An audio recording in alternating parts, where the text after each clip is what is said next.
Sports talk worldwide, and it's boxing, y'all. So you know the deal. You ain't in a rush to get concussed. Now, word has it, it's going around.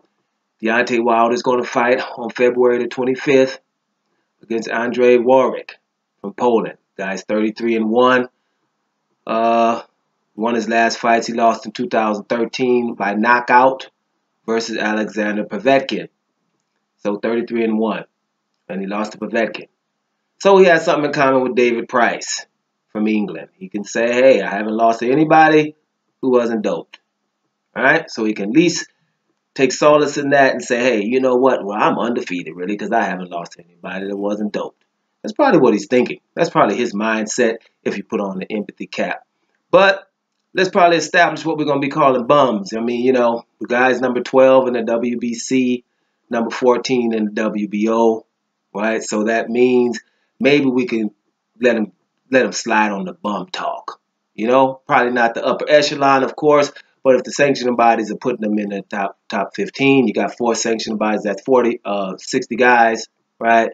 Minus, give or take a few, let's say about 30, 35 guys, because some of them are in all 4 sanctioning bodies or whatever. So let's refrain from calling somebody in that top 40 or top 30 in boxing bums. So he's probably not a bum. And like I say, he only lost to Povetkin via knockout, but whatever. But when I hear that, he's being considered a bum, I'm thinking, well, what else is Deontay Wilder supposed to do considering what he just came from? Now, I'm hoping that people are knowledgeable enough to know that his last fight, he broke his hand early and tore his bicep in the right hand. And it was able, for everyone to see.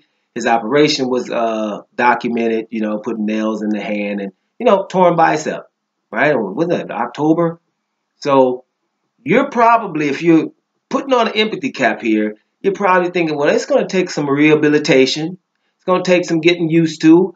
Am I willing to throw this right hand in anger for no money? That's another thing people have to think. I'm probably not going to throw this right hand in sparring.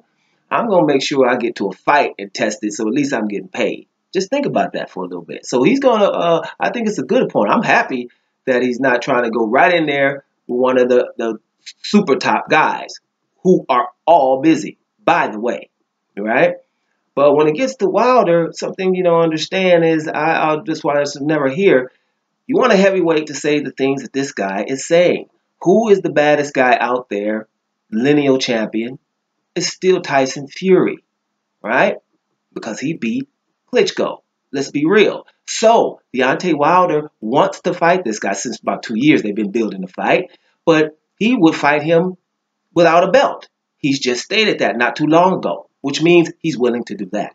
Now, the other bad guy that everybody says was about to take over the division, is the future of the division, is Anthony Joshua. Deontay Wilder was trying to fight him 8-9 months ago. Like, we don't have to wait. Let's do it now. Remember that? So he wants him too. He's saying right now he wants to unify the division. He wants the winner of Klitschko-Joshua. He wants to unify the division. He wants one to be one champion, and he only wants to fight mandatories. Now, y'all do the math. Y'all do the research and see how many people are saying exactly these words. I want to unify and fight only mandatories. So it's no question of who's the baddest guy out there. So whatever, who knows if he can do it or not, that's another discussion. But at least the man, that's what he wants, he's trying to do. So I don't think after an operation like that, or a double operation on your arm, I don't think you need to be coming back fighting the best. And I don't think anybody should be asking him to do so. That's where I'm going with this. It's just obvious. Get the management just 5 months ago. In February, it'll be about 5 months. Let the man come back, test it, and then get with it. And by that time, people, smoke is cleared and we'll know who won what. And I guarantee you he's willing to unify the division. So, and it's a lot of things too. Him winning that last fight against Areola, I like to see someone else beat Areola into submission with one arm for 4 or 5 rounds. I just want to see, because Areola is still considered a good heavyweight. Not great, we know that, but good for sure. Wilder beat him into submission with one arm. The same arm that we were saying before the Stavern fight that he didn't have a jab. Now he's jabbing. Now y'all done messed around, let him hurt his right hand, and he's been training with a lot of left hands, so the next guy's gonna be in trouble. But he was able to do that, and he did that against Stavern with a broken hand, about 8 rounds against Stavern, right? Broke it in the 4th. Those are things. Where's the narrative a little bit? Give me some adjectives. Courageous, heroic. Got a lot of heart. Give me something. Those things are missing. And I can just remember one of my favorite heavyweights, Vitaly Klitschko, not Vladimir, Vitaly, right? Vitaly's kind of dude, when you hit him, he remind me of, you remember back in the day, anybody old enough to remember when Eddie Murphy did Delirious? And he said, you don't hit no sister, you don't hit me. Don't nobody hit me. My father don't hit me. Remember that? Vitaly one of them. You hit Vitaly, you ain't gonna do nothing upset this dude. And Vitaly has a lot of heart. I can remember that. So the thing is, Vitaly quit around 12. Now this is big old dude, Vitaly Klitschko, quit in round 12, winning by a landslide. I mean, I don't even know if he had lost a round, but let's just say he lost 2 rounds against Chris Bird. Yeah, Chris Bird. That guy came up from middleweight, fought a heavyweight. Don't have the punching power, of course, but had a tremendous defense.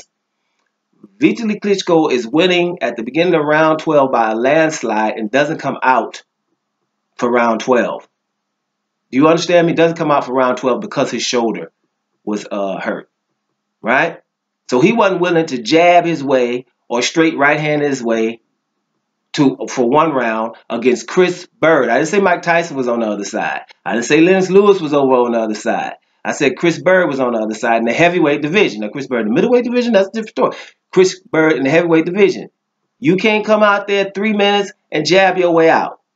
But we had a dude who's just done this 2 times right in front of your face. So just in case you didn't realize that, that's going to make it a little relative. A dude has done that 4 rounds against one guy, against Marion Stavern, which ain't nobody, no, 8 rounds against Stavern, and about 4 or 5 against Chris Arreola. Let's just see somebody else do that. So what we have in the heavyweight division, especially, this is from the American point of view right now.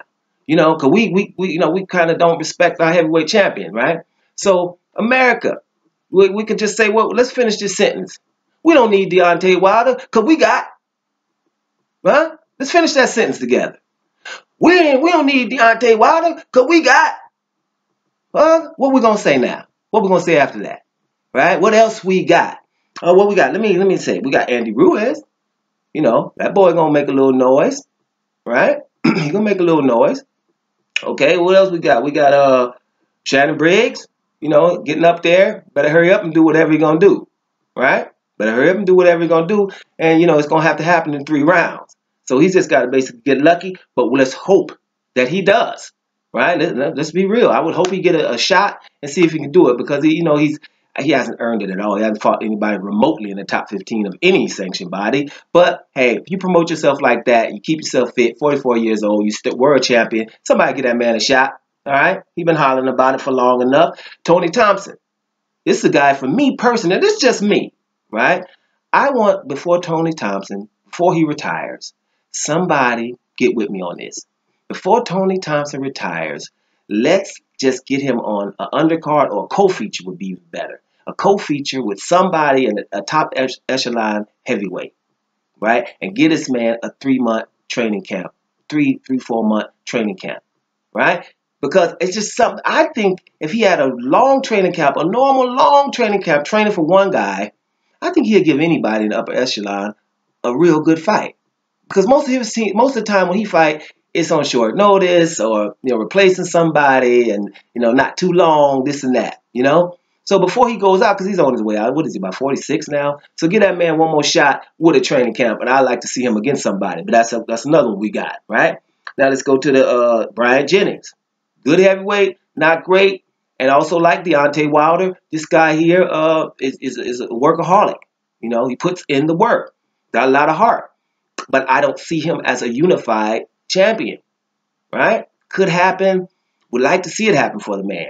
But, if I was a betting man, I wouldn't bet on him doing that, achieving that, meaning the unified heavyweight champion of the world. Now we got Dominic Breazeale and Gerald Washington.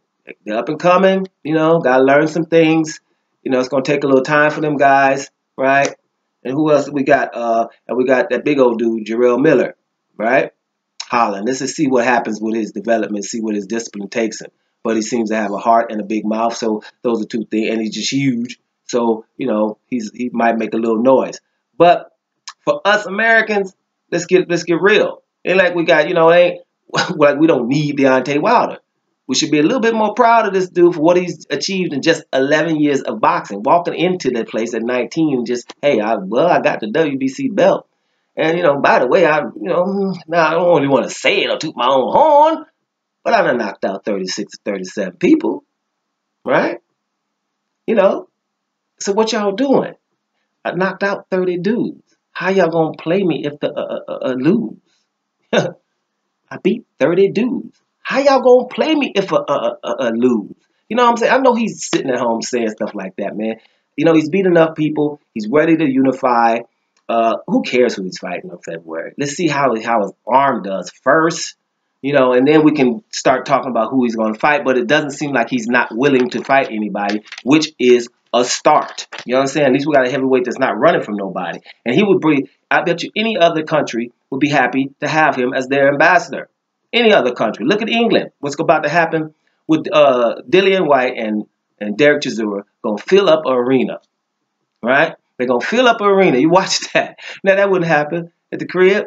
They're going to fill up an arena, right? Dillian White and Derek Chisora.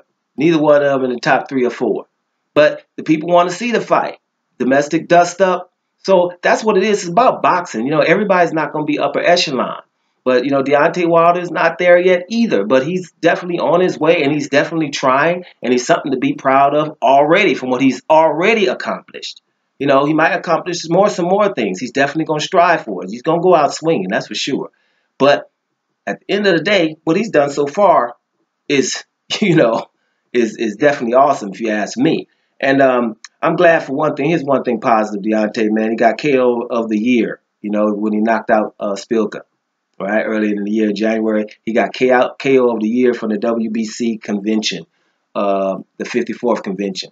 And I think that's good because Spilka was giving him a good fight up until that point. But to knock him flat out is also an attest to his one-punch knockout power, right?